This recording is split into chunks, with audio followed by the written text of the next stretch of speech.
హల్లెలూయా. ప్రభునందు ప్రియులైన మీ అందరికీ యేసుక్రీస్తు పరిశుద్ధ నామములో ప్రత్యేకమైనటువంటి శుభాభివందనాలు తెలియజేస్తాను. అందరికి వందనాలండి. అందరికి వందనాలు. బాగున్నారా? నేను మిమ్మల్ని అందరినీ దీవించునుగాక. ఏదేమైనా ప్రభువు మన జీవితాల్లో మరొక అవకాశము ప్రభువును ఘనపరచడానికి, ప్రభువును కొనియాడడానికి ఆయన మనకిచ్చినటువంటి మంచి తరుణాన్ని బట్టి దేవుడిని అంతగానో స్తుతిస్తూ ఉన్నాను, ఘనపరుస్తూ ఉన్నాను. దేవునికి స్తోత్రం. రండి, ఈరోజు ఉపవాస దినం రోజున ప్రభువు మనకి ఇచ్చినట్టు ఒక అద్భుతమైనటువంటి మాట.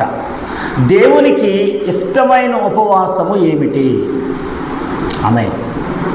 మనము అందరం ఉపవాసం చేస్తున్నాం. ఉపవాసం చేయడం అంటే కడుపు కాల్చుకోవడం కాదని గత వారంలో మనం మాట్లాడుకున్నాం. ఉపవాసం ఎందుకు చేయాలి? దేవునికి దగ్గర అవ్వడానికి చేయాలి. ఆమేన్.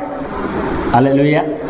ఉపవాసం అనేది ఈ లోక స్నేహాల కంటే, లోక బంధాల కంటే దేవునితో నా స్నేహం, దేవునితో నా సహవాసం ఉండాలి, ఆయనతోనే నేను మమేకం అవ్వాలి, ఆయనకు దగ్గరగా బ్రతకాలి అనేటువంటిదే ఉపవాసము. దేవునికి స్తోత్రం.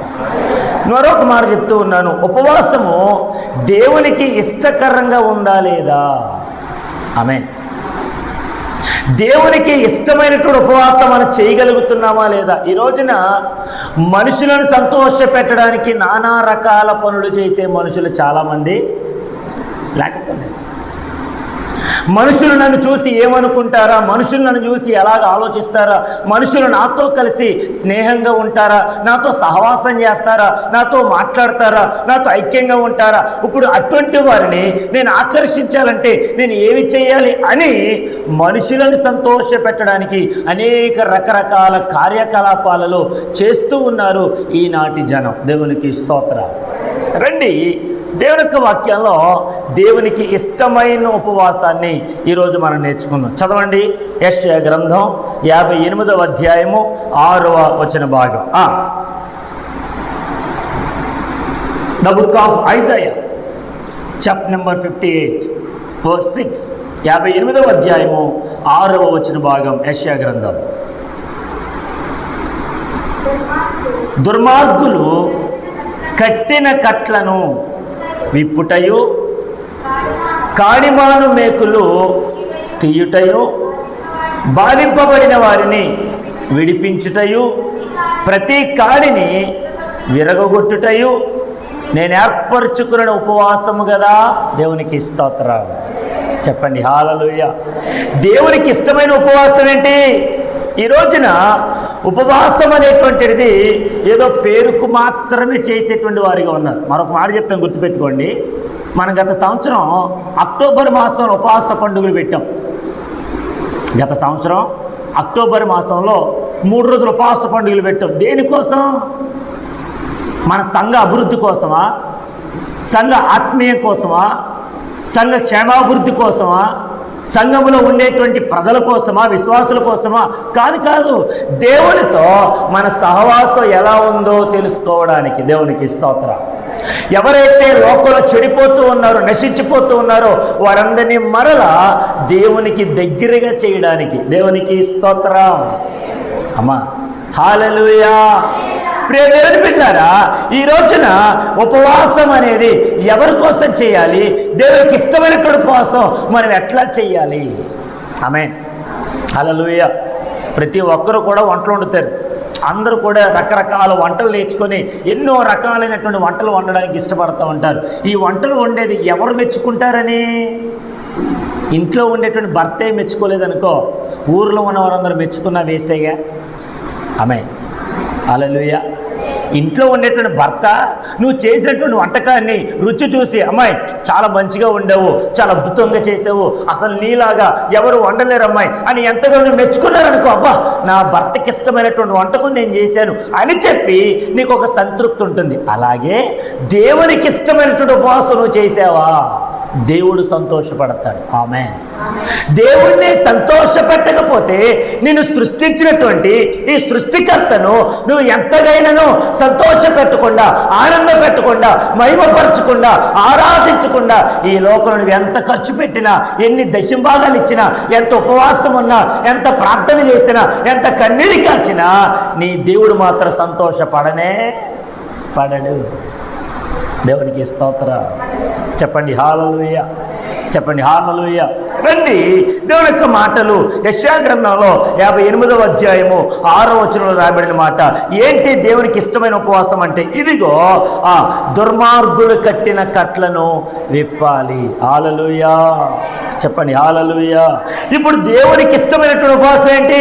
మొట్టమొదటి విషయం, ఇదిగో దుర్మార్గులు ఏదైతే కట్టిపోనేశారో ఆ కట్టినటువంటి ఆ కట్లను, ఆ తాళ్లను తెంపివేయడమే, విప్పటమే దేవునికి ఇష్టమైన ఉపవాసం. ఆమేన్, చెప్పండి హల్లెలూయా. చాలామంది ఉపవాసం ఉంటారు. ఉపవాసం ఉండడం అంటే ఆహారం మానేసి, కడుపు కట్టుకొని, ఇంకా చెప్పాలంటే ఎక్కువసేపు ప్రార్థించి, కన్నీళ్లు పెట్టుకొని, ఆరాధించి ఎన్నో రకాల ఉపవాసాలు ఎన్నో రకాలుగా చేస్తారు. దేవునికి స్తోత్రం. కొంతమంది ఉపవాసం ఉన్నప్పుడు కోప్పడతారు, కొంతమంది ఉపవాసం ఉన్నప్పుడు అనేక రకరకాల మాటలు మాట్లాడతారు, కొంతమంది ఉపవాసం ఉన్నప్పుడు పక్కవారిని ద్వేషిస్తారు, కొంతమంది ఉపవాసం ఉన్నప్పుడు క్షమించరు ఇతరులను, కొంతమంది ఉపవాసం ఉన్నప్పుడు ఇతరులను చాలా రీతిగా బాధ పెడుతూ ఉంటారు. అది మాట ద్వారా కావచ్చు, చేష్టల ద్వారా కావచ్చు, ప్రవర్తన ద్వారా కావచ్చు. ఏ రీతిగా నీవు ఉపవాసం ఉన్నావంటే ఆ ఉపవాసం దేవునికి ఇష్టమైనదిగా ఉండాలి. హల్లెలూయా, చెప్పండి హల్లెలూయా. ఉపవాసం అంటే ఖాళీ కడుపుతో చేసేది కాదు. ఉపవాసము హృదయంతో నిండిపోవాలి. దేవునికి స్తోత్రం. ఈ హృదయం అంతా దేవునితో నిండిపోయిందనుకో, నీ లోపల నుంచి వచ్చేటువంటి మాటలు కొంతమందిని బాధ పెట్టకుండా, కొంతమందిని ఒకవేళ ఏడ్పించకుండా, కొంతమందిని నిరాశపరచకుండా, నిరాశలో నిస్పృహలో ఉన్న వారిని ఉత్తేజపరచడానికి నా దేవుడు నిన్ను వాడుకొనును గాక. ఆమేన్, గట్టిగా హల్లెలూయా. ఈ రోజున చాలామంది దేవునికి ఇష్టమైనటువంటి ఉపవాసాన్ని ఏ ఒక్కరు కూడా చేయలేని వారిగా ఉన్నారు. అసలు దుర్మార్గుడు అనగా ఎవరు? అందుకని కీర్తన గ్రంథం 1వ సంకీర్తన 1 చరణాలు రాయబడిన మాట, దుష్టులు ఆలోచన చొప్పున నడవక, పాపుల మార్గమున నిలవక, అపహాసకులు కూర్చుండు చోటున కూర్చుండక. దేవునికి స్తోత్రం. ఇప్పుడు ఇక్కడ మాట్లాడుతున్నమాట బంధం అంటే ఒక వ్యక్తిని స్వేచ్ఛగా జీవించనివ్వని విషయం. ఆమేన్, గట్టిగా హల్లెలూయా. గాలిలో ఎగురుతున్న పక్షిని తీసుకొచ్చి పంజరంలో పెట్టాను అనుకో, దానికి స్వేచ్ఛ ఉంటుందా? మాట్లాడాలి, ఉంటుందా? ఉండదు. అలాగే ఇప్పుడు అనేక రకాలైనటువంటి బంధాల చేత, కట్ల చేత ఈ లోకములో అనేక మంది కట్టివేయబడ్డారు. అటువంటి వారందరి దగ్గరికి వెళ్ళి కట్టబడినటువంటి ఆ గాడిదను యేసు ప్రభులు వారు కోరుకున్నట్టుగా, కట్టబడినటువంటి గాడిద పిల్లను యేసు ప్రభులు వారు తీసుకురమ్మన్నట్టుగా ఇప్పుడు కట్టబడిపోయినటువంటి అనేక కట్ల చేత, లోక బంధాల చేత, లోక ఆచారాల చేత, లోకపరమైనటువంటి ఆలోచనల చేత కట్టబడిన ప్రతి మనుషులను మనం చేసేటువంటి ఉపవాసం ద్వారా వారి కట్లను తెంపుదుముగాక. ఆమేన్, గట్టిగా హల్లెలూయా. ఉపవాసము కట్టబడినటువంటి కట్లను తెంపివేయగలదు. ఆమేన్, తెంపదండి. ఉదాహరణకి దానియేలు ఉపవాసం ఉన్నాడు. ఫర్ ఎగ్జాంపుల్, దానియేలుని తీసుకొచ్చి ఆ దానియేలు అనేటువంటి వారిని కిట్టక ఎంతమంది అయితే జ్ఞానులు ఉన్నారో ఆ జ్ఞానులందరూ కూడా దానియేలుని ఎలాగైనా పట్టుకుందామని ఆలోచన చేసి రాజుగారి చేత ఒక ముద్ర వేయించి, ఒక ఆజ్ఞ జారీ చేయించి, అయ్యా ఈ నెల రోజులు నిన్నే పూజించాలి, నిన్ను తప్ప వేరే ఎవరిని పూజించకూడదు, ఎవరిని పూజించినా వారి ఇల్లు పెంటకుప్పగా మారునుగాక, వారిని సింహాల గుహలు వేయుదురుగాక అని చెప్పి ఒక ఆజ్ఞ జారీ చేసి రాజుగారి చేత సంతకం చేయించి ముద్ర వేయించి మొత్తం రాజ్యం అంతా కూడా ప్రచురం చేశారు. దేవునికి స్తోత్రం. కానీ దానియేలుకి ఒక అలవాటు ఉంది.